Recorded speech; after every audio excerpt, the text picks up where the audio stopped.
somos los únicos seres vivos con conciencia del futuro. Este es uno de los rasgos distintivos de nuestra especie. Se trata, sin duda, de una enorme fortaleza, pero reconozcamos que esta capacidad nos ha dado tantos beneficios como preocupaciones. Y esa alianza de moderados y modernizadores tiene que comprometerse claramente con lo que significan los objetivos del país, no para una legislatura, sino para varias décadas. Lo que hagamos ahora, como Unión Europea, y cada país en su ámbito de responsabilidad, va a determinar el futuro económico para los próximos 20 años.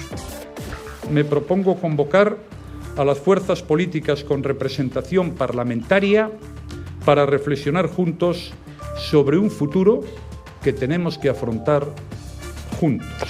Les anuncio que España iniciará un gran diálogo nacional sobre su futuro en las próximas semanas y los próximos meses. Y todo el país debe tomar y formar parte de él. Hemos sido capaces de anticipar muchos futuros. Distópicos, idealizados, imposibles, apocalípticos. Nuestra competencia para imaginar distintos mañanas está fuera de toda duda. Pero hay una pregunta que lleva miles de años rondando nuestras cabezas.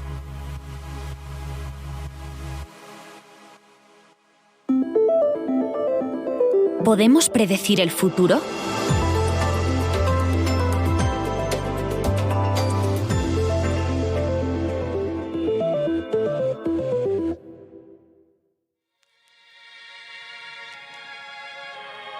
Conocer y anticiparse al destino es probablemente uno de los anhelos más antiguos del ser humano. Desentrañar el futuro, anticipar las consecuencias de nuestras decisiones y prepararnos para lo que está por venir. Por eso, las prácticas de predicción o adivinación del futuro se han extendido a todas las épocas, países, culturas y religiones. En ese intento por asomarnos al porvenir, los oráculos y profetas han buscado muy lejos, en las estrellas, muy cerca, en las líneas de nuestras propias manos, muy profundo, en la interpretación de los sueños, o muy adentro, en la lectura de vísceras y entrañas. Digamos lo que digamos, nos gustan los spoilers. Desde la noche de los tiempos, por lo menos desde que tengamos conocimiento, las tribus que la antropología ha podido estudiar intentaban anticipar y planificar. Luis Pablo Francescuti es profesor de periodismo, de análisis y opinión en la Universidad Rey Juan Carlos y autor del libro Historia del futuro. Lo interesante es que esas prácticas, que eran mágicas inicialmente, estaban a cargo del hechicero de la tribu, el chamán. Luego se fue desarrollando y podemos decir que cuando llega ya el neolítico y luego la civilización y se empiezan a formar primeras ciudades, surge la astrología. El primer intento de anticipar qué va a venir a través de los movimientos de los astros, pero no es casual, porque los movimientos de los astros nos permitían saber las mareas, anticipar los ritmos de la naturaleza en culturas campesinas o recolectoras es fundamental. De ahí que la astrología es el primer saber institucionalizado. Luego de eso viene la consulta a los dioses, a través de los oráculos y de las profecías. Y luego están lo que podríamos llamar pronósticos meteorológicos populares. Es decir, para una cultura campesina es fundamental, pues, saber si va a hacer calor, si va a hacer frío, cuándo va a venir la helada, nos arruina la cosecha. El Homo sapiens, nuestra especie, es uno de los pocos animales que es capaz de planificar con vistas al mañana. No es el único. Nuestros primos los monos también tienen cierta capacidad de anticipación. De hecho, un mono puede pensar, tengo hambre, voy a coger una rama, me iré a donde está el hormiguero y con la ramita voy a coger algunas hormigas o termitas para alimentar. Pero lo que no puede hacer el mono es pensar en el hambre que va a tener mañana, cosa que sí puede hacer el ser humano. Prever necesidades futuras y planificar acciones para ello es una característica de nuestra especie. Con el paso del tiempo y la sofisticación de la ciencia y la tecnología, los métodos tradicionales o ancestrales de adivinación fueron dando paso a un enfoque más moderno de los estudios del futuro. Hoy en día, podemos vaticinar con gran exactitud procesos como el tiempo de mañana o el envejecimiento demográfico. Puede que nos equivoquemos en unos grados o en unos años, pero el margen de error suele ser pequeño. Oye, Siri, ¿qué tiempo hará este fin de semana? El tiempo no pinta muy bien este fin de semana. Mínimas de -5 grados. Hace unos 160 años, el almirante de la Marina Real Británica, Robert Fitzroy, preocupado por la seguridad de la navegación de los barcos ingleses, creó el primer y aún muy rudimentario sistema de predicción meteorológica. Aunque el margen de error aún era alto, por primera vez los acontecimientos climatológicos podían preverse sin acudir a profecías, a predicciones o a la siempre socorrida tradición popular. El avance fue tan disruptivo que Fitzroy tuvo incluso que inventar una palabra para designar sus vaticinios. Forecast, pronóstico. Es el creador del pronóstico meteorológico, es el primer meteorólogo de la historia. Él era miembro de la Marina Británica y él observaba cómo en su época había miles de fallecidos por naufragios, porque los marineros se echaban a la mar sin saber qué iba a pasar. Esta voz tan familiar pertenece a Martín Barreiro, meteorólogo de Radio Televisión Española. Su día a día consiste, entre otras tareas, en predecir el tiempo que vamos a tener en un futuro próximo. De aquella, el cielo era algo inexplorado, algo que no se sabía, no se tenía ni idea de que se podía modelizar, de que se podía pronosticar. Y él vio la necesidad vital, ¿no?, de esto y empezó a promoverlo. Y tuvo ideas geniales, como por ejemplo el hecho de observar. Tú no puedes predecir un sistema si no sabes cómo está en el momento que tú lo vas a predecir. Y él, a través de diversas observaciones en costa de Reino Unido, le mandaban a él los datos por telégrafo y él se hacía una composición del lugar de cómo estaba soplando el viento en cada uno de esos sitios. Y de ahí se empezó a elaborar los primeros pronósticos. Que conste que, claro, que como todos los precursores, o como casi todos los precursores, se encontró de frente a toda la sociedad o a todo el poder, digamos, del momento, que se rió de él. Pero aún así, porque era tal necesidad de la sociedad de solventar esa sangría de muertes en el mar, que sí se le dio opción de crear una oficina meteorológica. ¿Qué pasa? Que se ha mejorado muchísimo la observación, porque para que la meteorología tenga sentido es necesario definir el estado inicial. Es decir, para poder saber si mañana va a llover aquí, tengo que saber qué está pasando hoy con muchísima exactitud. Para eso, dárselo como alimento a mi modelo atmosférico, a mis ecuaciones, y ejecutarlo en el ordenador y que me dé unos resultados. Esos resultados yo los interpreto y te puedo decir con una probabilidad de acierto muy elevada de si va a llover o no va a llover. En realidad, se está llegando a un límite de la capacidad de pronóstico, de pronóstico atmosférico. Es decir, se está llegando, con todos los avances que ha habido a nivel de tanto computacional como de parametrización de las ecuaciones que se usan para pronosticar, se está llegando ya a una especie de límite que no se va a poder superar y que siempre va a tener asociado una incertidumbre. Los pronósticos meteorológicos ya forman parte de nuestro día a día. Sin duda, han facilitado considerablemente la siempre difícil decisión de qué meter dentro de la maleta. Pero una cosa es predecir fenómenos naturales sometidos a las leyes de la física y otra muy distinta, anticipar acontecimientos sociales. Guerras, revoluciones, crisis económicas o resultados electorales. Hemos ganado las elecciones, reclamamos el derecho a gobernar. El Partido Socialista ha ganado por tercera vez este año las elecciones. Especialistas e intelectuales llevan siglos explorando distintas maneras de adelantarse al comportamiento de las sociedades humanas. En tiempos recientes, el nivel de sofisticación de estos métodos ha crecido exponencialmente. Lo ha hecho gracias a la incorporación de gigantescas bases de datos y sistemas de predicción basados en la inteligencia artificial. A pesar de estos avances, todavía existen determinados ámbitos que escapan a nuestra capacidad de vaticinio. El devenir histórico no puede predecirse por varios motivos. Primero, porque el cambio social no está sometido a leyes inmutables como las que rigen a los fenómenos físicos. Es más bien al contrario, se ve muy afectado por la contingencia, por casualidades, por accidentes y por decisiones individuales que no se pueden anticipar. Cuando uno calienta agua a 100 grados, estando a nivel del mar, siempre hierve. Pero cuando un pueblo padece una hambruna, reacciona de formas muy diversas en función del momento histórico, de su cultura, de la reacción de sus líderes, etc. Incluso si pudiésemos excluir todo lo contingente de la ecuación, aún así nuestros sistemas de predicción tendrían que tener en cuenta miles de millones de reacciones causales. Tendrían que lidiar con una complejidad que supera la capacidad de cualquier ordenador. Diego Rubio es historiador, doctor por la Universidad de Oxford y el actual director de la Oficina Nacional de Prospectiva y Estrategia de la Presidencia del Gobierno de España.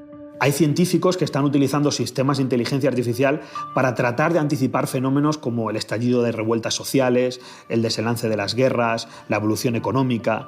Pero lo cierto es que estos sistemas tienen un altísimo grado de error y que lo tendrán, yo creo, siempre, porque lo que intentan hacer es simplemente imposible.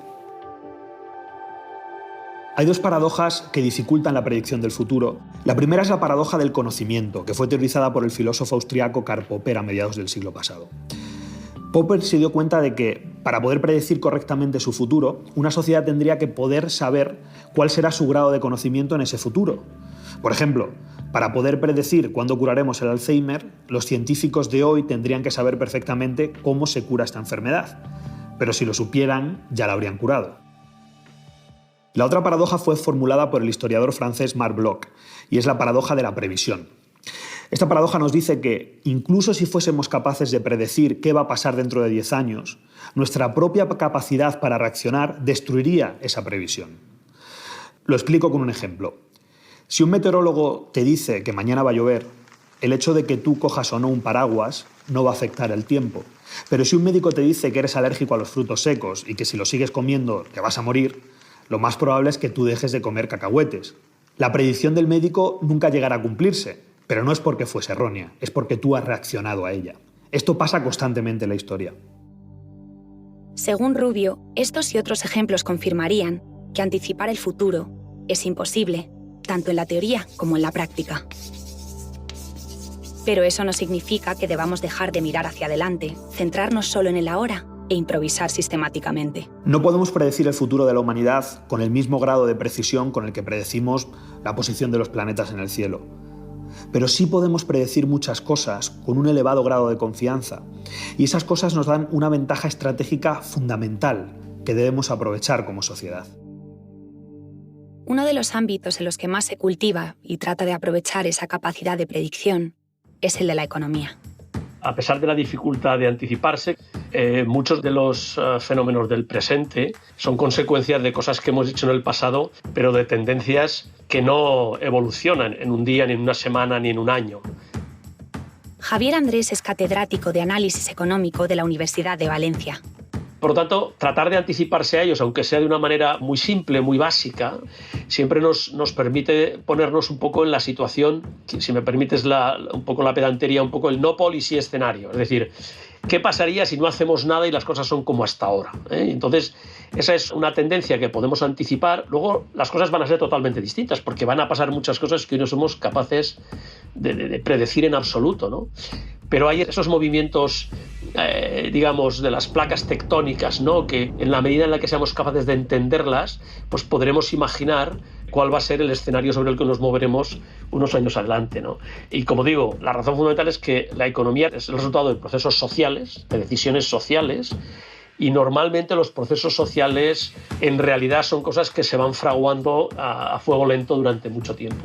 Hay que combinar, tratar de anticipar lo más posible el futuro con saber que solamente podemos anticipar las tendencias más básicas, y que estas no son las únicas. Lo que para el movimiento normal nos obliga a anticiparnos para saber cuál es el camino más corto, ser más eficientes, etcétera, etcétera, a la vez nos tiene que obligar a tener un ojo puesto en que hay cosas que pueden hundir una economía en un instante. El ejemplo que todo el mundo ya pone ahora, a nadie se le escapa, ¿no? Es el COVID, ¿no? Para decretar el estado de alarma en todo nuestro país, en toda España, durante los próximos 15 días. El COVID ha matado a 5.400.000 personas en 2 años. Su capacidad letal casi se ha duplicado. La principal dificultad es que tratamos con personas, y las personas somos móviles, digamos, somos cambiantes, y a la vez respondemos de manera diferente a los mismos estímulos, tú y yo, pero incluso tú hoy y tú mañana, ¿no? Y por lo tanto, tratar de encorsetar eso en unas predicciones muy precisas, más allá del muy corto plazo, es difícil. Hoy, sin embargo, temas demográficos, también el capital humano, la educación y la tecnología, que evolucionan más lentamente. Y en esas, mirar lo que ha sucedido en el pasado nos permite extrapolar.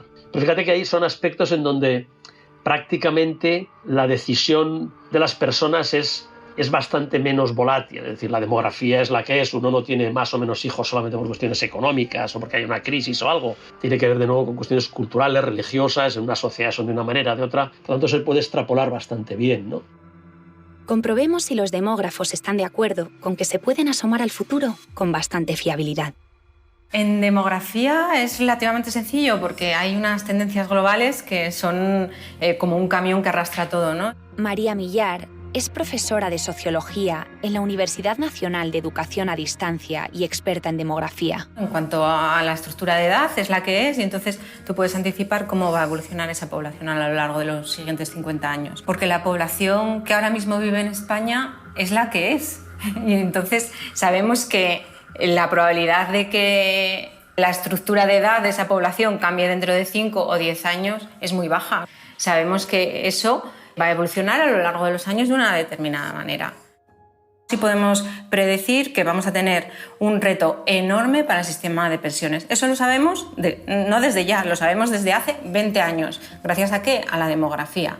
Entonces, sabemos ese riesgo, así que tenemos el tiempo necesario para preparar una transición a un sistema diferente con las modificaciones que sean necesarias hacer. Así que por lo menos detectar esos riesgos nos sirve para anticiparnos y ponerle remedio antes de que sea tarde. Si hay un ámbito en el que se está usando la capacidad predictiva, es el de las ciencias medioambientales. La teoría del cambio climático es uno de los mayores ejercicios de prospectiva de nuestra historia. Miles de expertos de distintas disciplinas que usan sus herramientas predictivas para tratar de anticipar los posibles efectos del cambio climático en diferentes escenarios con un objetivo: concienciar a la población y producir cambios antes de que sea demasiado tarde. Somos capaces de predecirlo mejor ahora que hace 20 años, ¿no? Es decir, en esto de las predicciones, el avance ha venido determinado por la necesidad de resolver un problema global y complejo. Esto nos ha llevado a que científicos de diversas disciplinas se hayan puesto a mejorar las herramientas para la predicción. Una de esas científicas es María José Sanz Sánchez, directora del Centro de Investigación de Cambio Climático BC3 del País Vasco. En 2007 fue galardonada con el Premio Nobel de la Paz como miembro del Grupo Intergubernamental de Expertos sobre el Cambio Climático. En el caso de los modelos climáticos, estrictamente hablando, hace 25 años eran mucho más sencillos de lo que son ahora. Ahora han incorporado muchas cosas, han mejorado muchísimo la interacción atmósfera-suelo, se han mejorado también los módulos de interacción con el océano, y eso nos ha permitido que las predicciones nos den unas probabilidades de que vaya a ocurrir más altas, ¿no? En nuestro día a día, el 90% de nuestro tiempo lo pasamos en el futuro, en diferentes futuros, más cercanos y más lejanos. Es verdad que cuanto más lejanos son los futuros en los que trabajamos, más difícil es hacer las predicciones. Lo que ocurre es que sí que somos conscientes de que no debemos de olvidar que aprendemos del pasado, y la dificultad más grande está cuando lo que aprendes en el pasado no tiene precedente para lo que va a pasar en el futuro, y entonces realmente estás caminando en un territorio un poco más difícil, ¿no? Nosotros siempre jugamos con probabilidades y esto es bastante difícil de transmitir, pero el hecho de que tengas una probabilidad alta es casi como una certeza, ¿no? Cuando en cambio climático se dice es muy probable, es que casi que es cierto, ¿no? Sin embargo, a pesar de los avances tecnológicos, la mejora de las metodologías y el indudable interés de los expertos y profesionales por anticipar el futuro de forma eficaz, precisa y ajustada a la realidad, la experiencia demuestra que el coeficiente de acierto de estas predicciones en muchas áreas es tremendamente bajo. Y aún así, resultan muy útiles. El mero hecho de aproximarnos a esos posibles futuros nos ayuda a prever las herramientas necesarias para afrontar los diferentes escenarios. Puede que las predicciones no sean infalibles, pero nos permiten ampliar considerablemente nuestro margen de maniobra.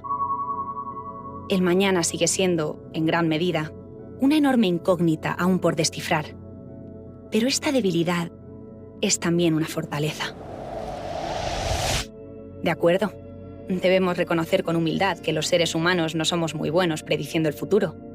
Pero hay algo en lo que sí somos imbatibles: planeándolo. La perspectiva estratégica, las dos palabras son muy importantes, es algo así como imaginar el futuro para alcanzarlo, ¿no? Es un ejercicio compartido que tira de la inteligencia colectiva para establecer un marco en el que podamos discutir por encima de los ciclos políticos para ver si estamos de acuerdo en lo que es posible, en lo que es deseable, a partir de nuestras capacidades y nuestras vulnerabilidades. Mikel Landavaso sabe mucho de esto, tanto de prospectiva como de estrategia. Es el director de Crecimiento e Innovación del Centro Común de Investigación de la Comisión Europea. Perspectiva es mirar hacia adelante, ¿no? Eso sería la parte de perspectiva, el horizonte, ese escaneo de la realidad global. Eso que nos permite decir cuáles son las potencialidades reales que tenemos, con lo que somos, con lo que contamos y los peligros que hay, ¿no? Y una vez que sabemos de dónde venimos, dónde estamos y qué es lo que hay alrededor, colectivamente, y esto es lo más importante, compartimos una visión. Oye, de todos los escenarios posibles, ¿a dónde queremos ir juntos?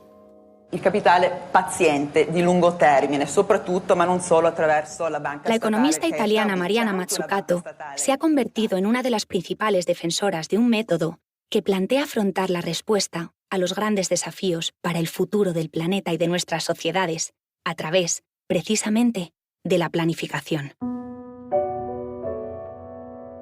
Se conoce como innovación orientada por misiones y se trata de plantear objetivos muy concretos, definir metas y plazos ambiciosos pero realistas y tratar de alcanzarlos a través de un espíritu colaborativo entre diferentes disciplinas, agentes y los sectores público y privado. ¿Qué son las misiones? Digamos, elaborando en este concepto de Mazzucato, dice, bueno, a ver, ¿qué es lo que importa a la gente y en qué podemos unirnos, sector público, sector privado, que es muy, muy, muy importante para todos? Bueno, vamos a meterle pasta pública y privada. Vamos a concentrar la visión, el interés. Esa visión compartida del futuro es eso la misión. Es el proceso de consulta entre el sector público y el sector privado, las universidades, los centros tecnológicos, los educadores, de decir a dónde vamos juntos para transformar rápidamente nuestra economía, para que no haya paro juvenil, para que la gente pueda cobrar pensiones y para que transformemos nuestra economía de forma que podamos competir con los chinos y con los americanos dentro de 10, de 15, 20 años. Así se comparten los riesgos, pero también las recompensas. Parece complicado, pero la buena noticia es que no sería la primera vez que lo hacemos. En 1961, el presidente estadounidense John Kennedy sorprendió al mundo con un anuncio. Su gobierno se fijaba como objetivo llevar al hombre a la Luna antes de que terminase la década. Parecía una misión imposible. Por aquel entonces, aún no existía el conocimiento ni la tecnología necesarios para realizar el viaje. Sin embargo, el Ejecutivo y el sector privado de Estados Unidos aceptaron el reto. Se movilizaron cientos de millones de dólares, miles de expertos, y 9 años después, el 20 de julio de 1969, se alcanzó el objetivo.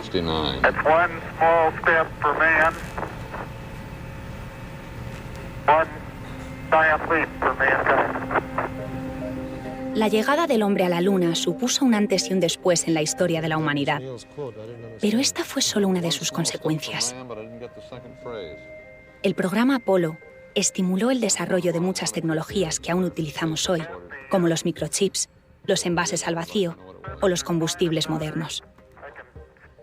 Además, creó cientos de empleos, dio pie a la aparición de multitud de empresas, mejoró nuestra comprensión del reto medioambiental y disparó el número de niños y niñas que estudiaron ciencias en la universidad. En resumen, la misión a la Luna cambió el mundo. ¿Qué pasaría si aplicáramos el mismo nivel de audacia y planificación a otros desafíos de nuestra sociedad? Bueno, cáncer. Queremos 3 millones de personas menos que mueran en el 2030. ¿Cómo hacemos eso? Otra es el cambio climático. Así no podemos seguir. Si queremos un continente neutro en el 2050, si queremos bajar 55% las emisiones de CO2 en el 2030, nos tenemos que poner las pilas. En esto consiste la perspectiva estratégica, en superar la esclavitud del ahora y aprender a mirar a largo plazo. El objetivo es entender mejor los retos y oportunidades que tenemos por delante y diseñar estrategias que nos permitan abordarlos con éxito. Porque la mejor forma de que el futuro se parezca a lo que nosotros queremos es empezar a construirlo desde hoy.